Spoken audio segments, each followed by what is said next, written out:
Pembinaan berkelanjutan terus dilakukan oleh IWBA agar para atlet di setiap provinsi dapat berlaga di ajang PON 2020.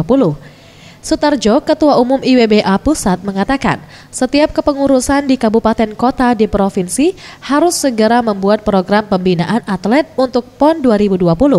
Untuk atlet yang berlaga di PON 2020, pihaknya menghimbau kepengurusan IWBA di provinsi untuk menggunakan atlet lokal asli daerah dengan tidak mengambil atlet dari daerah lain.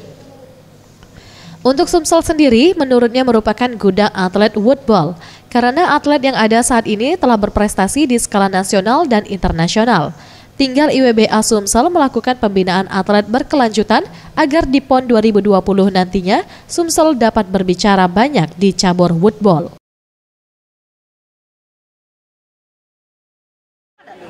Sumatera Selatan karena potensial luar biasa, maka koordinasi antar stakeholder yang ada, baik pemerintah daerah, KONI, dan semua jajaran yang ada supaya bersatu padu sehingga atlet-atlet yang dari masing-masing kabupaten kota ini bisa muncul dari daerah.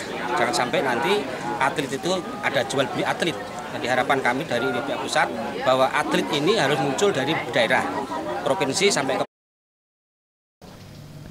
Woodball merupakan olahraga baru yang akan dimainkan di PON 2020.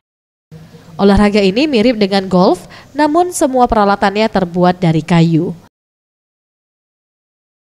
Tim Liputan Sriwijaya TV.